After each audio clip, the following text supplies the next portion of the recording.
औज़ुबिल्लाहिमिनश्शैतानिर्रजीम बिस्मिल्लाहिर्रहमानिर्रहीम अस्सलाम वालेकुम। मैं सरफराज अहमद मैं आपकी खिदमत में हाज़िर हूँ।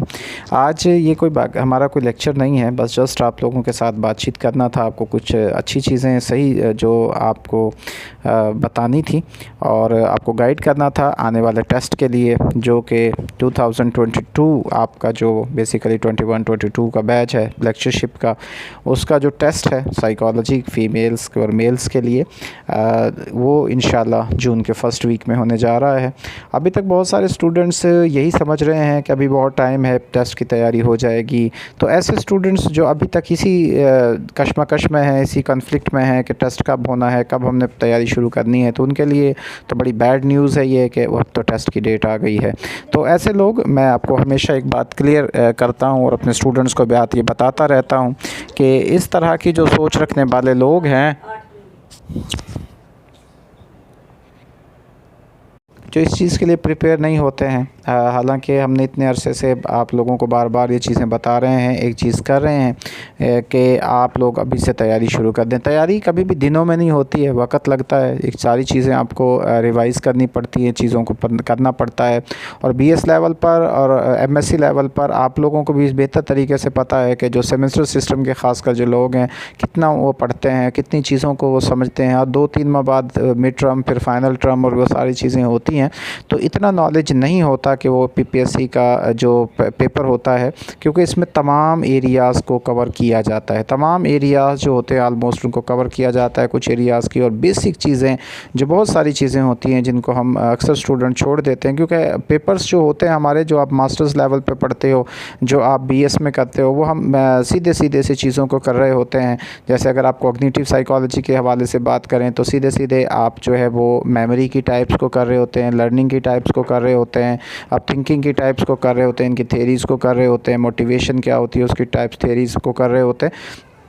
तो डिटेल में नहीं जाते हम, बेसिक चीज़ों पे नहीं जाते हम, उनकी जो बेसिकली कॉन्सेप्ट्स होते हैं उनको समझने की कोशिश नहीं करते, और वो नहीं होते। सीधे सीधे क्वेश्चंस पूछे जाते हैं, उनके आंसर्स दिए जाते हैं। लेकिन PPSC का जो टेस्ट होता है बेसिकली वो आपकी इन डेप्थ स्टडी होती है, डिटेल में चीज़ों को पूछा जाता है। कुछ ऐसे एरियाज़ होते हैं जिनको इंसान करने के बाद भी, मैं तकरीबन 21 साल से साइकोलॉजी का स्टूडेंट हूँ, लेकिन मैं भी बहुत सारी चीज़ें अब भी हमें ऐसी नज़र आती हैं कि जो हमारे जो है वो सामने से नहीं गुज़री, हमने नहीं देखी हैं, वो भी हमें फिर उनको स्टडी करना पड़ता है, ख़ुद से करना पड़ता है, फिर अपने स्टूडेंट्स को करवाया जाता है। तो बड़ी मेहनत तलब और काम होता है।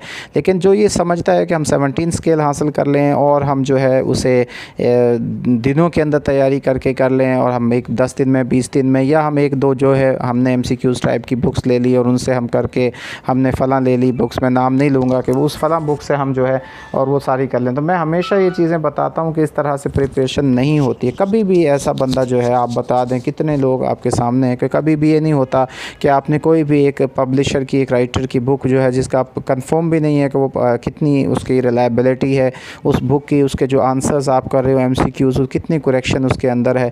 और कभी भी मैं आपको ये कहता हूँ, आप 1000 MCQs रट लें, आप 10,000 MCQs रख लें, लेकिन कभी भी उनकी नहीं होता, प्रोबेबिलिटी नहीं होती कि उनमें से 10% भी आपके आएंगे, कि कभी भी वो आपसे सीधे सीधे वहाँ से उठा के उन चीज़ों को नहीं पूछता है। इससे बेहतर ये चीज़ें होती है जो मैं हमेशा अपने स्टूडेंट्स को कहता हूँ कि अपने कॉन्सेप्ट्स को क्लियर करें, कॉन्सेप्ट्स को क्लियर करें। जब आप एक कॉन्सेप्ट क्लियर कर लेंगे एक थ्योरी का, तो उसके बाद आप उसके रेलेवेंट कोई भी क्वेश्चन आ जाए, चाहे उसमें से 50 क्वेश्चन बन जाए, तो आप उनको ईज़िली कर सकते हो। फिर ये भी है, और इसी तरह से अब जो मैं प्रिपरेशन करवाता हूँ, हमारे ग्रुप में भी बहुत सारे ऐसे स्टूडेंट्स होते हैं। अगर 50 लोग ग्रुप में हैं तो उनमें से तकरीबन 10 to 20% लोग, तकरीबन मैक्सिमम अगर होंगे, ज़्यादा से ज़्यादा भी आप रेशो लगाएं तो 20 to 25% ऐसे लोग होते हैं जो सीरियस होते हैं, स्टडी के साथ मेहनत कर रहे होते हैं, प्रॉपर टाइम दे रहे होते हैं।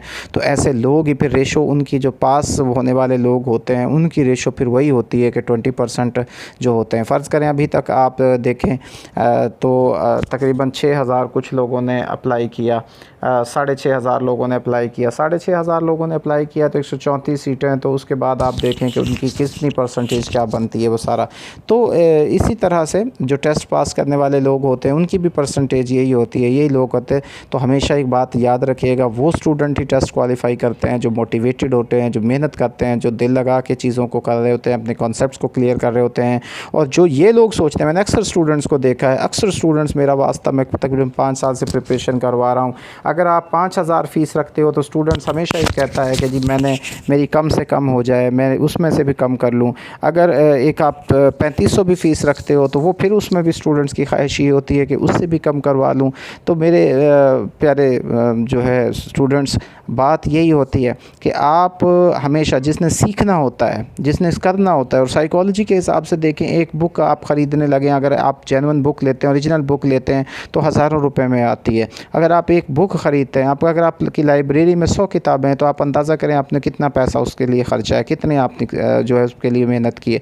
वो सारी चीज़ें हम लाखों रुपया लगा देते हैं अपनी ट्यूशन फ़ीस के अंदर, अपनी एमएससी करने में, बीएस करने में हम लाखों रुपया ख़र्च कर देते हैं। लेकिन जब आती है वो नॉलेज हासिल करने की, वो सीखने की कि जो आपको कामयाब करेगा, जो आपको आगे आपकी जो है फ्यूचर बनाएगा। आप 17 स्केल के लिए जॉब कर रहे हो, आप एक लेक्चरशिप की सीट के लिए अप्लाई कर रहे हो, जिसकी आपकी स्टार्टिंग सैलरी जो है वो राउंड अबाउट 65-70,000 सैलरी होगी, और उसके लिए आप चंद हज़ार रुपये ख़र्च करने से, देखें हर बंदे ने, कोई भी है, मैं हूँ या कोई और टीचर जो प्रिपरेशन करवाने वाला है, उसने अपनी मेहनत करनी है और मेहनत का आपसे पैसा लेना है। तो ये सारी चीज़ें हैं, आप अपनी मेहनत का, अगर आप चलें कोई बात नहीं है, नहीं करते तो बहुत से जितनी भी रिकमेंडेड बुक्स हैं, आप किसी से कंसल्ट नहीं करते हो, किसी से कोचिंग नहीं, तो टीचर का काम आपको गाइड करना होता है। मेन असल काम है टीचर का गाइडेंस प्रोवाइड करना। तो जो टीचर आपको गाइड कर रहा है वो आपको बेसिक चीज़ें बताएगा कि कौन से एरियाज़ से आपने कवर करने हैं, किस एरिया से ज़्यादा क्वेश्चन, असल यही चीज़ होती है, एक एक चीज़ नहीं है। फिर उसके बाद आपको टेस्ट की बताना, कंटेंट्स आपको मेन चीज़ें बताना, वो सारी चीज़ें अगर वो नहीं करते तो बहुत सारी रिकमेंडेड बुक्स हैं, ठीक है, जो आप जिनको प्रिपेयर कर सकते हो। आप साइकोलॉजिकल टेस्टिंग की बुक है, आप जो है हिस्ट्री एंड सिस्टम्स की जो बुक है, आप एक्सपेरिमेंटल साइकोलॉजी, कॉग्निटिव साइकोलॉजी की बुक्स है, सोशल साइकोलॉजी की बुक्स हैं, आप उसके अलावा आपकी जो एबनॉर्मल साइकोलॉजी की बुक है, ठीक है। ये जो मेन एरियाज़ हैं आपके, उनकी बहुत सारी रिकमेंडेड बुक्स हैं आपके साथ जो है वो इतनी जो आपने एमएससी में पढ़ी हैं, सिलेबस में, हर यूनिवर्सिटी के सिलेबस में 1-2 बुक्स होती हैं। आप फील्डमैन की अंडरस्टैंडिंग साइकोलॉजी आप उसको कर सकते हो, आप शॉगनेसी को स्टडी कर सकते हो, आप हिस्ट्री एंड सिस्टम्स की जो हैं वो बुक्स हैं उनको आप स्टडी कर सकते हो। जो रिकमेंडेड बुक्स हैं तमाम यूनिवर्सिटीज़ की, जो इंटरनेशनली रिकग्नाइज्ड बुक्स हैं, आप उनको पढ़ो, उन पे मेहनत करो। तो टीचर जो होता है वो आपको उन्हीं बुक से चीज़ें निकाल के इंपॉर्टेंट चीज़ें वो आपको एज़ इट इज़ प्रोवाइड कर रहा होता है, उसमें आपको मेहनत नहीं करनी पड़ती। तो ये चीज़ें हैं। अब भी जिन्होंने तैयारी शुरू नहीं की है, अभी भी वक्त है, सीरियस हो जाएँ, मेहनत करें, अच्छे से पढ़ें, मेहनत करें और अपने कॉन्सेप्ट्स क्लियर करें ताकि आप कंपटीशन में आ सकें, ताकि आप टेस्ट क्वालिफाई कर सकें। तो याद रखिएगा, कभी बग़ैर मेहनत के टेस्ट क्वालिफाई नहीं होता। ये इरशाद बारी ताला है, लैसा लिल इंसान इल्ला मा सा, कि इंसान के लिए उतना जितने की वो कोशिश करे। तो आप भी कोशिश कीजिए, मेहनत कीजिए। इंशाअल्लाह जितनी आप मेहनत करेंगे, अगर मेहनत करेंगे तो कभी भी वो दिन दूर नहीं है जब आप जो है उसको टेस्ट को भी क्वालिफ़ाई करेंगे और इंटरव्यू को क्वालिफ़ाई करके आप जो है वो लेक्चरर बन जाएंगे। तो अब मेरी अल्लाह ताला से दुआ है कि अल्लाह ताला आपको कामयाबी नसीब फरमाए, आपको मेहनत करने का जज्बा। और ये वक्त जो एक दफ़ा चला गया, याद रखिएगा दोबारा नहीं आना। ये चीज़ें जो अब अगर हो गई फिर नहीं आएंगी। और अगर ये सीटें आप नहीं इसको हासिल कर सके, अपने लिए एक सीट हासिल नहीं कर सके, तो अगर 3 साल बाद फ़र्ज़ करें ये सीटें आएंगी तो शायद इतनी सीटें दोबारा ना आएँ, शायद ये मौका ज़िंदगी में आपको दोबारा ना मिले, शायद ये चांस आपको फिर से ना मिल सके। जो इस वक्त आपके पास नॉलेज है वो शायद 3 साल बाद ना रहे। तो इस चक्कर में ना पड़िएगा कि मैं अगली दफ़ा अच्छे से तैयारी करूँ, अगली दफ़ा भी यही वक्त होना है, यही कुछ होगा, सब कुछ आपके सामने ऐसे ही होगा। फिर आप यही सोचोगे कि हमारी तो तैयारी नहीं हो सकी। तो उससे बेहतर है कि कल को पछताना पड़े, उससे बेहतर है कि अभी से तैयारी शुरू कीजिए, मेहनत कीजिए। बहुत सारी वीडियोस मेरे यूट्यूब चैनल पे इस पे मौजूद है, वहाँ से तैयारी कीजिए। मज़ीद अगर गाइडेंस की ज़रूरत है, सोचिए नहीं कि आपकी सोच, अगर आपने एक वक्त आज एक दिन आपने जो है वो ज़ाया हो रहा है, अगर एक दिन भी आपने ये सोचने में ज़ाया कर दिया कि मैं कैसे तैयारी करूं, क्यों करूं, किस तरह से करूं, तो फिर वो दिन आपका दोबारा लौट के नहीं आएगा। वो घंटा, वो लम्हे, वो मिनट्स दोबारा नहीं आएंगे। तो मेहनत कीजिए, इंशाअल्लाह अल्लाह ताला आपको कामयाबी ज़रूर देंगे। अल्लाह ताला आपको ज़िंदगी के हर मैदान में कामयाबी नसीब फरमाए। अल्लाह ताला आपकी ज़िंदगी में आसानियाँ नसीब फरमाए और आसानियाँ तकसीम करने की तौफीक नसीब फरमाए। दुआ में याद रखिएगा। अल्लाह हाफ़िज़।